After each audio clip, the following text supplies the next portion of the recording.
तुम जो अभी वीडियो देखने वाले हो वो काफ़ी ज़्यादा ग्रूसम है। मैंने कुछ चीज़ें ऐसी बोली हैं जिसको बोलते हुए मेरे को खुद काफ़ी अनकंफर्टेबल फील हुआ है। इट्स वेरी पॉसिबल कि तुम भी ये वीडियो देखते देखते काफ़ी अनकंफर्टेबल फील कर सकते हो। मैंने बहुत अजीबोगरीब चीज़ें बोली हैं इस वीडियो में, तो इस वीडियो को अपने ही रिस्क पे देखना। मैं एक 18 से 30 साल के लड़के को ढूंढ रहा हूँ जो हेल्दी हो और जिसकी बॉडी पे ज़्यादा फैट ना हो। मैं तुम्हें तुम्हारे ही सामने काटूंगा और तुम्हारे टुकड़ों को तुम्हारे ही सामने खाऊंगा। If interested contact me. ये था एडवर्टाइजमेंट एक ऐसे इंसान को जो ढूंढ रहा था एक ऐसे इंसान को who was voluntarily ready to be killed and eaten. Cannibal cafe एक ऐसा इंटरनेट फोरम जहां लोग मिलते हैं और इंसानों को काटने, मारने या खाने की इच्छा और फैंटेसीज को डिस्कस करते हैं। पर हैरानी की बात तो ये है कि कैनिबल कैफे में इन फैंटेसीज को पूरा करने के लिए विलिंग विक्टिम्स भी मौजूद होते हैं जो अपने आप को ब्रेकफास्ट या डिनर की तरह प्रेजेंट करने के लिए भी तैयार होते हैं। ये वॉलंटियर्स अलग अलग तरीकों से खुद को खाते हुए देखना चाहते हैं। जैसे कोई चाहता था कि उन्हें कोई रस्सियों से बांध कर बारबेक्यू करे, कोई चाहता था कि उनके छोटे छोटे टुकड़े करके उनको पैन फ्राई करा जाए, और एक इंसान तो ऐसा था जो ये चाहता था कि उसके पीनस को काट के कोई उसी के सामने पकाए,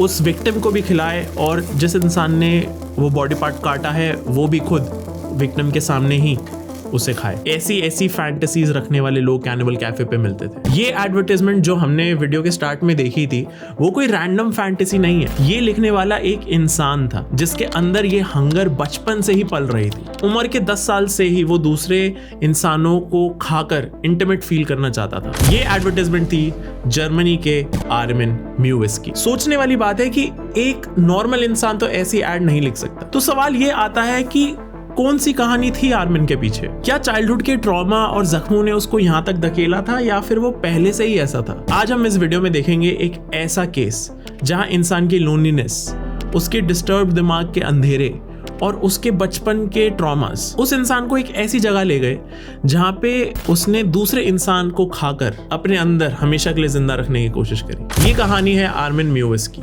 ये है कहानी द रॉटनबर्ग कैनिबल की। आर्मिन म्यूविस का जन्म 1961 में जर्मनी के एक छोटे से शहर एसन में हुआ था। वॉल्ट्रॉड म्यूविस यानी कि आर्मिन की मॉम एक हाउसवाइफ थी और आर्मिन के डैड गुस्ताव एक पुलिस ऑफिसर थे। आर्मिन की मॉम की ये तीसरी शादी थी और पिछली 2 शादियों से आर्मिन के 2 एल्डर हाफ ब्रदर्स थे। आर्मिन बचपन से ही एक डिस्टर्ब्ड एनवायरनमेंट में रह रहा था। उसकी जिंदगी बहुत स्ट्रेसफुल एंड साइकोलॉजिकल लोनलीनेस से भरी हुई थी। उसके डैड फैमिली पर ध्यान नहीं देते थे और उसकी मॉम बहुत ही ज्यादा डोमिनेटिंग और कंट्रोलिंग थी। और इसी बीच में जब आर्मिन 8 साल का हुआ तो उसके डैड बिना किसी को कुछ भी बताए फैमिली को छोड़कर चले गए। और इस चीज की वजह से बाद में आर्मिन की मॉम और भी ज्यादा कंट्रोलिंग हो गई थी और भी ज्यादा गुस्सैल हो गई थी। आर्मिन की मॉम का बिहेवियर एकदम इनटॉलरेबल हो चुका था। लेकिन अब विदाउट डैड्स प्रेजेंस आर्मिन काफी ज्यादा सैड और अकेला हो गया था। और साथ ही साथ आर्मिन के जो दोनों हाफ ब्रदर्स थे वो भी दोनों घर को छोड़ चुके थे। आर्मिन अपनी डोमिनेटिंग मॉम के कंट्रोल में रह रहा था बिकॉज उसके फैमिली ने रॉटनबर्ग में एक बहुत बड़ा एस्टेट खरीद लिया था जिसके अंदर 44 रूम्स थे। तुमने सही सुना, 44 रूम्स थे। और उन 44 रूम्स के एस्टेट के अंदर आर्मिन एकदम अकेला रहता था अपनी मॉम के साथ। तुम एक बार खुद इमेजिन करके देखो कि तुम इतने बड़े घर के अंदर जिसके अंदर 44 रूम्स हो, तुम अकेले रह रहे हो। इमेजिन करके देखो खुद की एक इंसान कितना अकेला फील कर सकता है। ऊपर से वो टाउन जिसके अंदर ये घर था वो कंप्लीटली आइसोलेटेड था। 2001 तक रॉटनबर्ग टाउन में सिर्फ 30 लोग रहते थे और इसी वजह से आर्मिन हर वक्त अकेला फील करता था। अपने आप को हमेशा अकेलेपन में, लोनलीनेस में घिरा हुआ देखता था। और इसी के साथ आर्मिन की जो डोमिनेटिंग मॉम थी वो कभी भी आर्मिन को अकेला नहीं छोड़ती थी। वो आर्मिन को हर जगह अपने साथ ले जाती थी, चाहे स्कूल के फंक्शंस हो या डॉक्टर्स के अपॉइंटमेंट हो और यहाँ तक कि डेट्स पर भी। और इन्हीं सारी चीजों की वजह से आर्मिन बहुत ही ज्यादा डिटैच होने लग गया था रियलिटी से। आर्मिन एक ऐसे इंसान में बदलने लग गया था जो सोसाइटी से एकदम कट ऑफ रहता था। आर्मिन एक सोशल मिसफिट बनने लग गया था। जिस टाउन में आर्मिन रहता था वहां कोई भी नहीं था जिससे वो बाहर जाके मिल सके और साथ ही साथ उसकी मॉम भी उसे कहीं नहीं छोड़ती थी। और इन सारी चीजों की वजह से आर्मिन सिर्फ अपने उस घर में जिसमें 44 रूम्स थे उसके बैकयार्ड में अकेले ही खेलता रहता था और खुद से ही बात करता रहता था। और इन सारी चीजों के बीच में आर्मिन के दिमाग में ये चीज आने लग गई थी कि कोई भी इंसान जो आर्मिन के आसपास होगा वो कभी ना कभी उसे छोड़ ही देगा। आर्मिन के दिमाग में ये चीज बैठ गई थी क्योंकि उसने अपने डैड को घर छोड़ते हुए देख लिया था और उसके दोनों हाफ ब्रदर्स भी उसको छोड़ के चले गए थे और साथ ही साथ आर्मिन का कोई दोस्त नहीं था। तो आर्मिन के दिमाग में ये चीज बैठ गई थी कि कोई भी इंसान जो उसके पास आएगा वो उसे एक दिन छोड़ के चला जाएगा। तो अब आप खुद सोचो कि एक छोटे से लड़के के दिमाग में जब ऐसा डर बैठ जाएगा तो उसकी साइकी कैसे डेवलप होगी। आर्मिन इस पॉइंट पे इतना ज्यादा अकेला हो गया था कि अब वो हिलुसिनेट करने लग गया था, वो चीजें इमेजिन करने लग गया था जो उसे ऑलमोस्ट रियल लगती थी। उसको ऐसा लगता था कि इस पूरे शहर में उसका एक दोस्त है जो हमेशा उसके साथ रहता है, दिन रात उसके साथ रहता है। आर्मिन ने अपना एक इमेजिनरी फ्रेंड बना लिया था जो उसको हर टाइम उसके साथ दिखता था और आर्मिन ने अपने इस इमेजिनरी फ्रेंड का एक नाम भी रख दिया था, फ्रैंकी। लेकिन अब जो आर्मिन का डर था वो फ्रैंकी के साथ भी और ज्यादा बढ़ने लगा। आर्मिन को लगता था कि एक दिन फ्रैंकी भी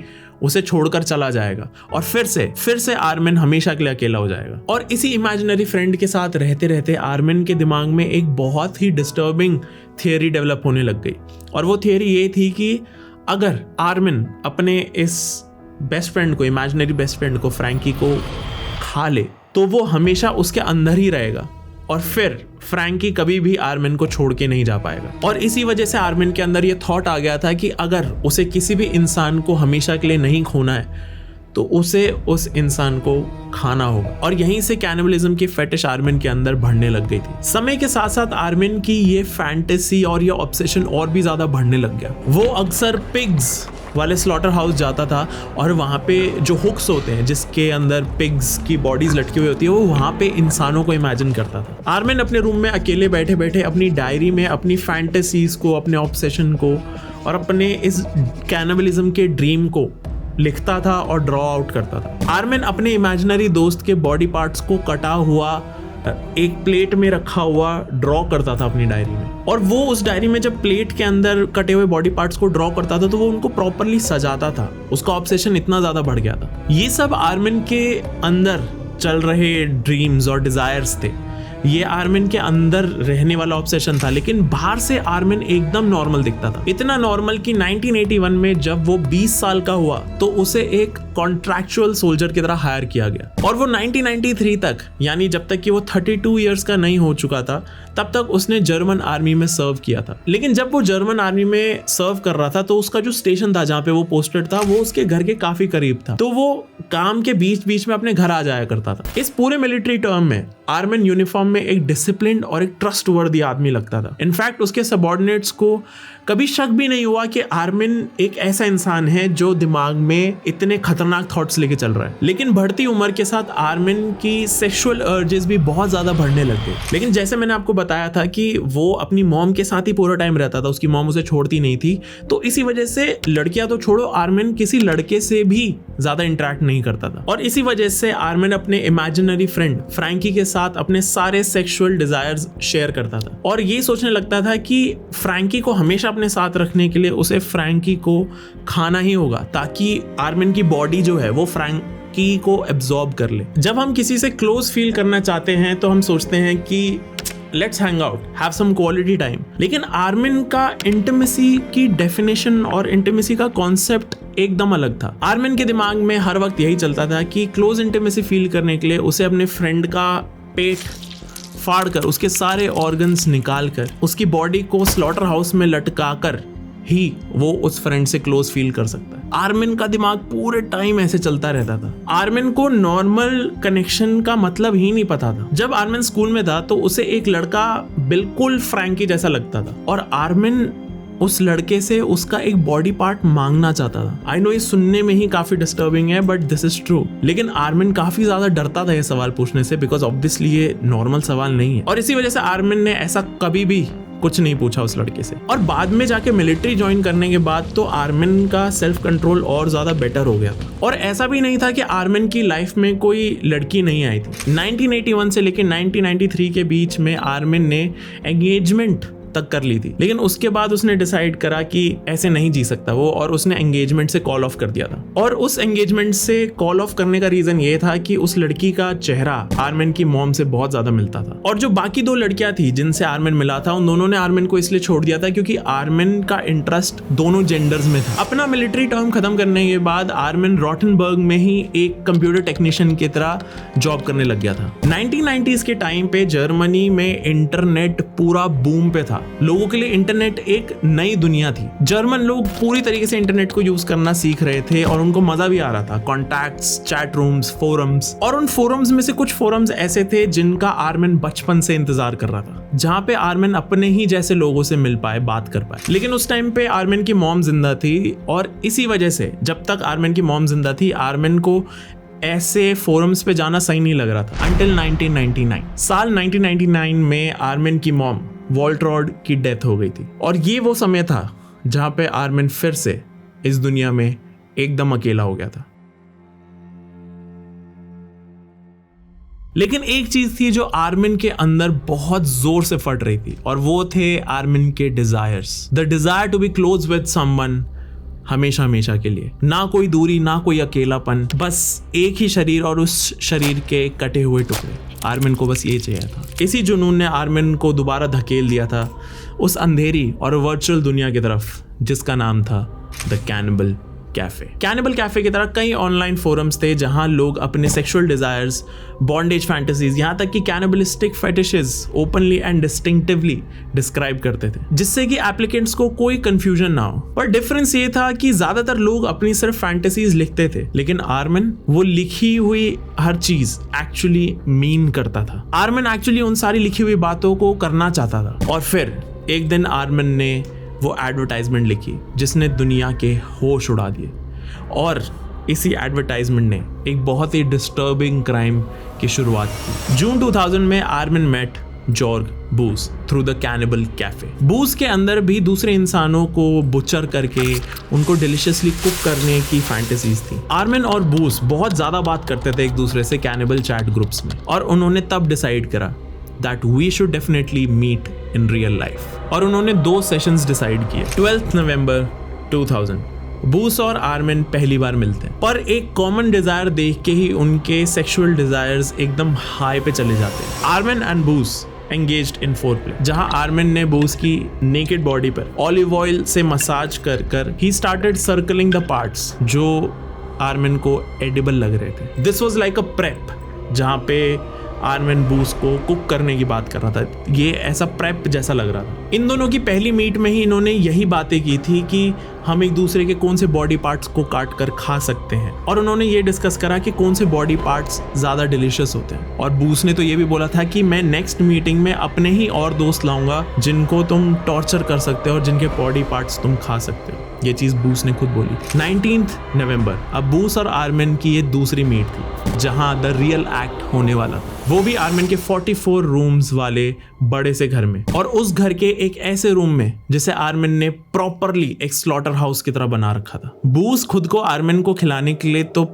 एकदम रेडी था पहले, पर जैसे ही आर्मिन बूस को उस स्लॉटर रूम में लेके गया, बूस ने देखा उस रूम में रखा हुआ स्मोक चेम्बर, और वो स्मोक चेम्बर देखते ही एकदम से बूस डर जाता है और बैकआउट कर लेता है। आर्मिन बहुत ज़्यादा अपसेट हो जाता है क्योंकि उसे फाइनली कोई ऐसा इंसान मिला था जो उसके डिज़ायर्स पूरे कर सकता था, जो उसकी विश पूरी कर सकता था, लेकिन अब वो इंसान भी डर कर बैकआउट कर चुका था। आर्मिन वहां पे जबरदस्ती भी कर सकता था, लेकिन आर्मिन ने बूस को जाने दिया बिकॉज आर्मिन के कुछ उसूल थे। आर्मिन किसी को बस खाना कैनिबलिज्म नहीं मानता था, बल्कि जिस इंसान को आप खाने का प्लान कर रहे हो वो विलिंगली खुद को ऑफर करे तो ही कुछ फायदा है। अर्ली 2000 में आर्मिन ने कम से कम 60 एडवर्टाइजमेंट्स पोस्ट किए इन ऑनलाइन फोरम्स पे, फ्रॉम नूलो टू द कैनिबल कैफे। लेकिन पहले जैसे बूस आया था और वो डर कर बैकआउट कर चुका था, इसी वजह से आर्मिन इन एडवर्टाइजमेंट्स में इंसिस्ट करता था that only serious candidates apply. और सरप्राइजिंगली काफी सारे लोगों ने इन एड्स पे रिप्लाई भी करा था।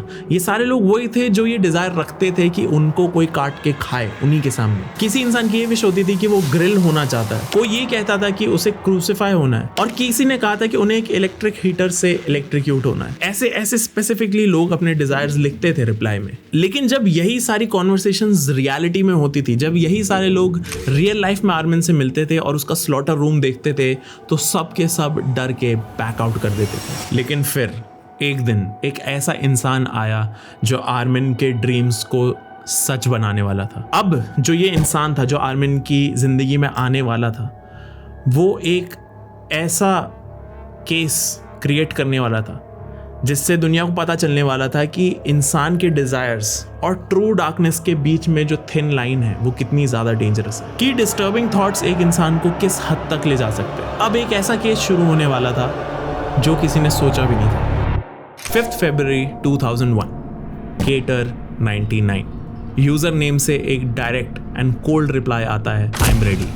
आर्मिन के लिए ये जो वर्ड्स थे, आई एम रेडी, ये सिर्फ वर्ड्स नहीं थे, लेकिन आर्मिन के लिए ये एक ऐसी आवाज थी जो वो पहली बार नहीं सुन रहा था। आर्मिन पहले भी ये कई बार सुन चुका था, लेकिन जब आर्मिन को इस रिप्लाई की सीरियसनेस समझ आई कि ये इंसान एक्चुअली सीरियस है, तो आर्मिन के होश उड़ गए। आर्मिन की डायरीज के मुताबिक ये जो रिस्पॉन्स था और इसकी जो सीरियसनेस थी, ये आर्मिन के लिए एक इमोशनल क्लाइमैक्स से कम नहीं था। आर्मिन जो अपना अकाउंट चला रहा था फ्रैंकी के हेल्प के साथ, उसके इमेजिनरी फ्रेंड की हेल्प के साथ, उसने केटर 99 को वापस रिप्लाई करा, I am glad, I would like to meet you in person and fulfil your wish. अब हमारी कहानी में एंट्री होती है केटर 99 की, यानी बर्न्ड जर्गन ब्रांडिस की, जो बर्लिन का 43-year-old इंजीनियर था। लेकिन Brandes belonged to a very wealthy family and he was the only child. लेकिन ब्रांडिस की मॉम की बचपन में ही डेथ हो चुकी थी and he had this constant urge for castration. Brandes अपनी सेक्सुअलिटी को लेकर काफी परेशान और कन्फ्लिक्टेड था। एक तरफ वो एक नॉर्मल लाइफ जी रहा था, गर्लफ्रेंड, ऑफिस, जॉब वगैरह, और दूसरी तरफ उसके अंदर सेम सेक्स फैंटेसीज और एक्सट्रीम फेटिशेस चल रही थी। ये इंटरनल कॉन्फ्लिक्ट उसकी मेंटल हेल्थ और लोनलीनेस को और ज्यादा बढ़ा रहे थे। और ब्रांडिस का उसकी गर्लफ्रेंड के साथ भी ब्रेकअप हो चुका था बिकॉज उसकी गर्लफ्रेंड ने उसे रंगे हाथ पकड़ लिया था, चीटिंग with 2 other men। उस टाइम के हिसाब से ब्रांडिस काफी अच्छा अर्न कर रहा था, काफी ज्यादा पैसे बना रहा था, और वो फाइनेंशियल सक्सेस होने के बाद भी मेंटली बहुत ज्यादा वल्नरेबल था। उसके डैड ने भी उससे कॉन्टैक्ट्स कट कर लिए थे क्योंकि he came out as bisexual. Brandes इतना ज्यादा अकेला हो चुका था कि कई रातें वो गे सेक्स वर्कर्स के साथ बिताया करता था। और एक बार तो उसने एक टैंजानियन सेक्स वर्कर को चाकू से ब्रांडिस के पीनस को काटने के लिए भी कहा, but as a normal reaction उस सेक्स वर्कर ने तुरंत मना कर दिया। लेकिन जब कैनिबल कैफे के फोरम पे ब्रांडिस ने आर्मिन के ऐड देखी तो उसे एक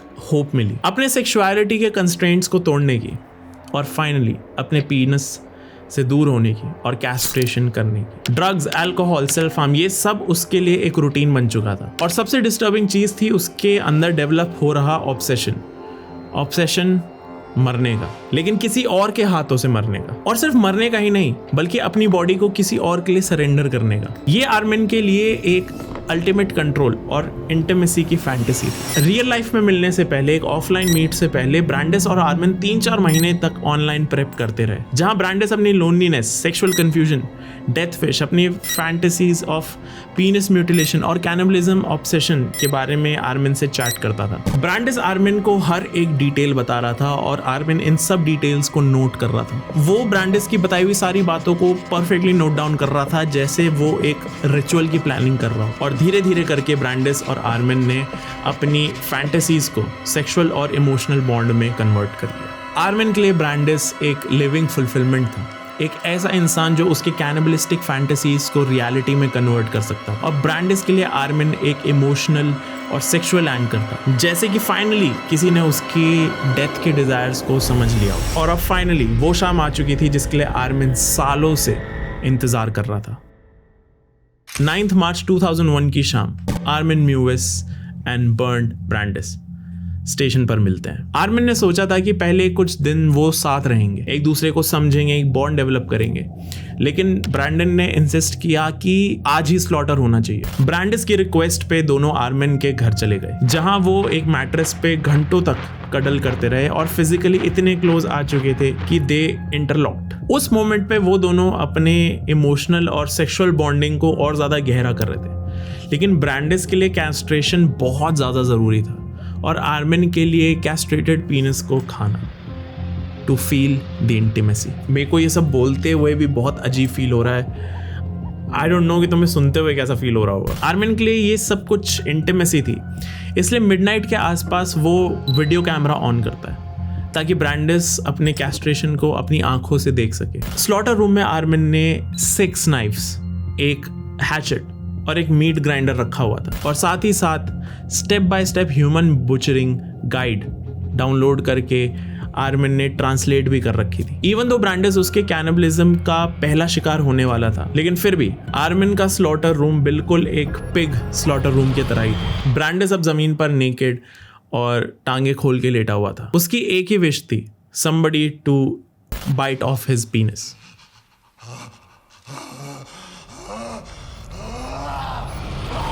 और आर्मिन बिना कुछ सोचे वैसे ही करने लगा, लेकिन जैसे ही वो पीनस को बाइट करता है वो फेल हो जाता है। It was impossible to get his penis off his body through a bite. तो आर्मिन सजेस्ट करता है क्यों ना हम नाइफ यूज करें। ये होते ही ब्रैंडिस बहुत जोर से चीखने लगता है और उसके कटे हुए पीनस के डायरेक्शन से बहुत ज़्यादा खून बाहर आ रहा होता है। उसके कटे हुए पीनस से इतनी स्पीड में, इतने प्रेशर से खून बाहर आ रहा होता है कि वो कैमरा की हाइट तक चला जाता है। लेकिन पीनस कटने के बाद भी ब्रैंडिस ये चीज़ बोलता है कि उतना पेन नहीं हुआ जितना मेरे को लग रहा था। इसके बाद ब्रैंडिस और आर्मिन दोनों ब्रैंडिस के कटे हुए पीनस को खाने की कोशिश करते हैं, लेकिन ऐसा कर पाना उनके लिए इम्पॉसिबल हो रहा था, वो खा ही नहीं पा रहे थे। इसलिए आर्मिन अब खून से लथपथ ब्रैंडिस को जमीन पर ही छोड़ देता है और उसके कटे हुए पीनस को सॉल्ट, पेपर, वाइन, गार्लिक के साथ पैन फ्राई करने लग जाता है। He was cooking his पीनस in front of him. लेकिन पीनस को कुक करते करते बीच में आर्मिन ब्रैंडिस को भी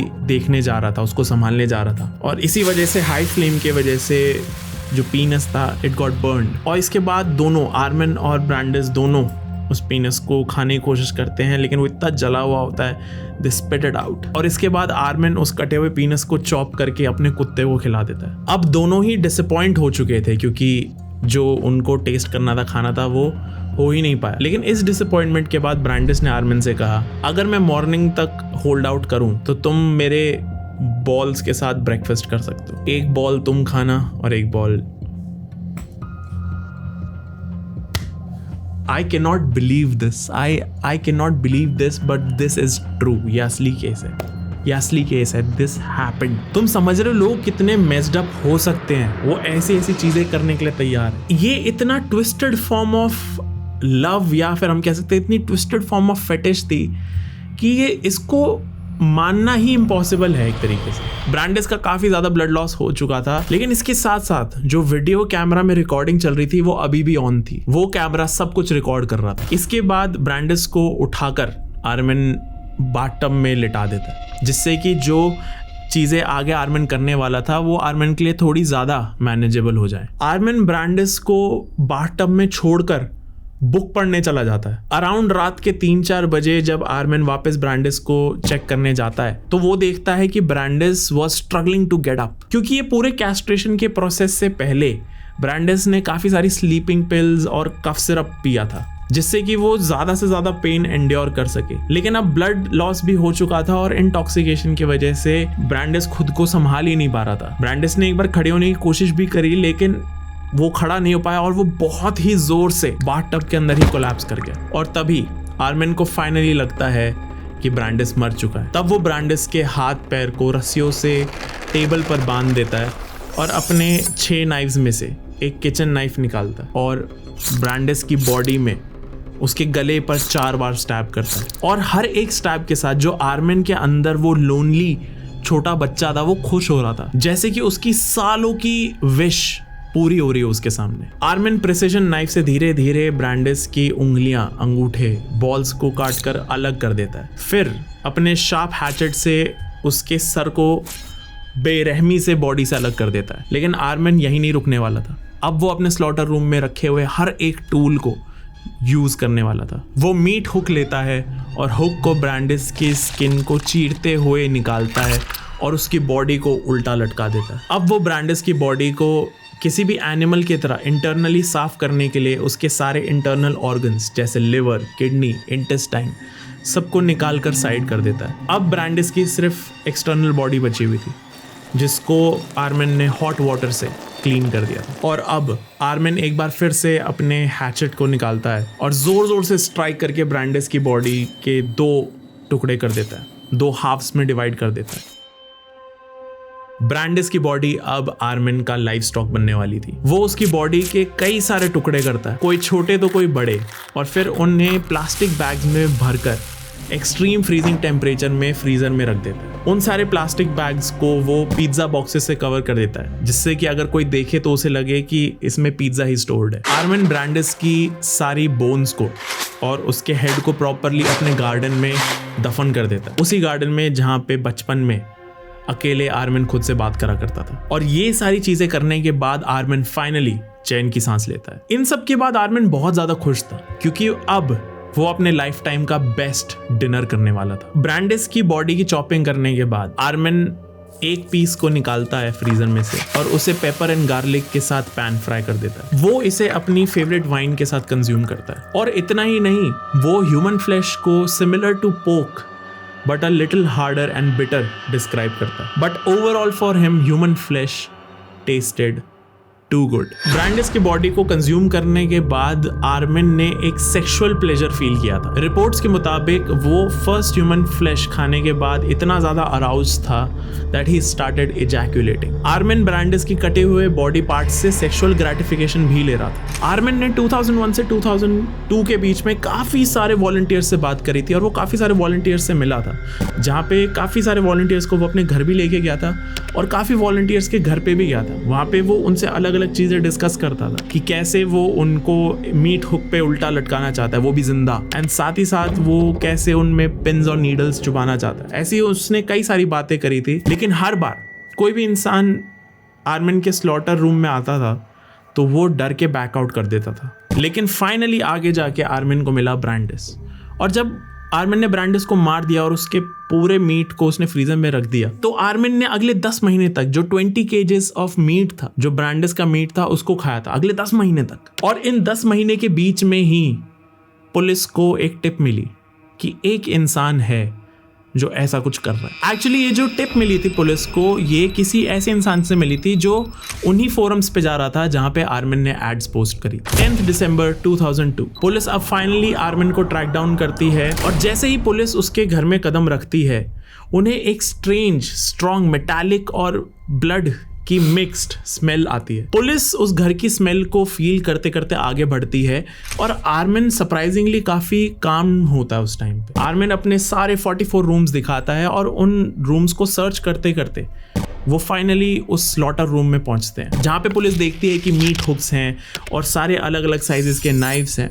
और जब वो फ्रीजर को खोलते हैं तो वो पिज्जा बॉक्सेस भी देखते हैं, और जब उन्होंने पिज्जा बॉक्सेस को हटाया तो उन्हें नीचे दिखा मीट।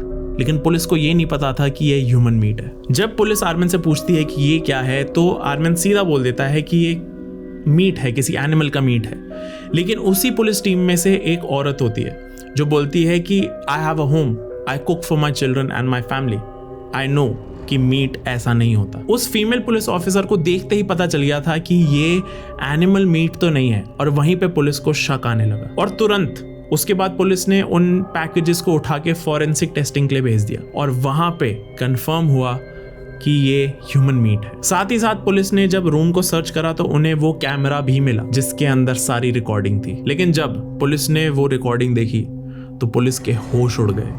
पुलिस को विश्वास ही नहीं हुआ कि वो क्या देख रहे हैं। उनके लिए सबसे बड़ा शौक ये था कि वो कैमरा में देख पा रहे हैं कि ब्रांडिस बिल्कुल भी हेजिटेट नहीं कर रहा है during each and every activity कि इतना सब कुछ ब्रांडिस के साथ हो रहा था, लेकिन ब्रांडिस हेजिटेट नहीं कर रहा था। पुलिस को विश्वास ही नहीं हो रहा था कि एक इंसान विलिंगली अपने साथ ऐसा कैसे करा सकता है। ट्रस्ट मी, जब ये न्यूज जर्मनी में बाहर निकली लोगों के सामने, तो लोगों को विश्वास ही नहीं हुआ। लोग अटर शॉक में थे कि कोई ऐसा क्रिमिनल कैसे बन सकता है। What's the reason, what's the story behind someone जो ऐसा कुछ कर सके। और यही जब पूरी स्टोरी बाहर निकल के आई तो इस केस को नाम दे दिया गया द रॉटनबर्ग कैनिबल।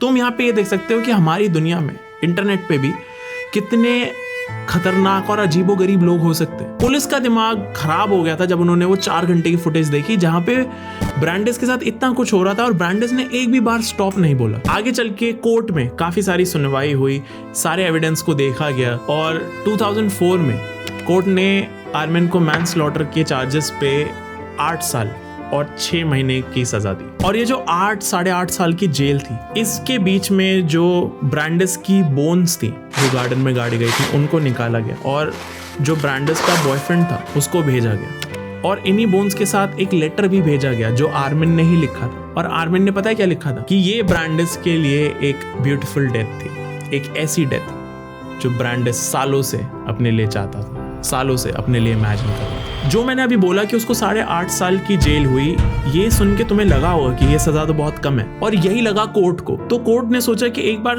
दोबारा से सारा एविडेंस देखना चाहिए और दोबारा से एनालिसिस करना चाहिए इस केस का। और जब पूरी फुटेज दोबारा देखी गई तो पता चला कि जब ब्रांडिस को टब में रखा हुआ था और जब आर्मिन उस पर चेक करने गया, उसने खड़ा करा और वो गिर गया, और जब आर्मिन ने ये सोचा कि वो मर चुका है, उस टाइम पे ब्रांडिस की सांसें चल रही थी। ब्रांडिस उस टाइम मरा नहीं था। आर्मिन ने जो कुछ भी किया था अपने सेक्सुअल ग्रेटिफिकेशन के लिए किया था, विच इंक्लूडेड द स्टैबिंग। जब आर्मिन ने स्टैब किया था ब्रांडिस के गले पे 4 बार, उस टाइम पे ब्रांडिस जिंदा था और उस स्टैबिंग से ब्रांडिस की मौत हुई थी। जो भी कंसेंट दिया था ब्रांडिस ने वीडियो टेप में, उसमें कहीं पे भी ब्रांडिस ने ये नहीं कहा था कि उसको स्टैब किया जाए या फिर उसको स्टैब करने के बाद उसे खाया जाए। कहीं पे भी इस चीज का कंसेंट नहीं था। हम ये मान सकते हैं कि ब्रांडिस तो होश में नहीं था क्योंकि उसने इतनी सारी स्लीपिंग पिल्स, सेडेटिव्स और कफ सिरप्स वगैरह पिए थे, लेकिन आर्मिन तो होश में था। आर्मिन ने एकदम होश में होते हुए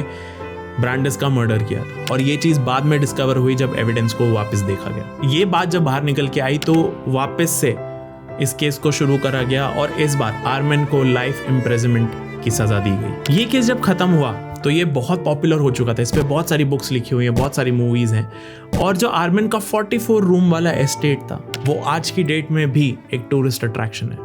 आज की डेट में भी काफी सारे ऐसे फोरम्स बनते रहते हैं नॉर्मल इंटरनेट पे, कैनिबल कैफे के नाम से ही, और वो सारे फोरम्स बंद भी होते रहते हैं, ऐसा चलता रहता है। लेकिन उन्हीं फोरम्स पे कितने सारे लोग आके मैसेजेस लिखते हैं, उन मैसेजेस को रिस्पॉन्ड करते हैं काफी सारे लोग, बट वी डोंट नो कि उन्हीं सारे लोगों में से जो इन फोरम्स पे जा रहे हैं उनमें से कौन नेक्स्ट आर्मिन हो सकता है। एंड इट्स स्कैरी कि ऐसे लोग हमारे बीच इस दुनिया में रहते हैं और इन लोगों की काफी ज्यादा तादाद है, क्योंकि इन सारे फोरम्स पे जिस लेवल पे ट्रैफिक आता है तुम इमेजिन भी नहीं कर सकते। हजारों लाखों लोग आते हैं डेली। लेकिन इस केस के एंड में हमें सिर्फ एक ही सवाल पूछना चाहिए कि क्या आर्मिन को जो सजा मिली है लाइफ इम्प्रिजनमेंट की, क्या वो काफी है? क्या उससे सजा मिलनी भी चाहिए थी या फिर आर्मिन भी सिर्फ मौत ही डिजर्व करता था? तुम लोगों का क्या ओपिनियन है, प्लीज मुझे कमेंट्स में बताना।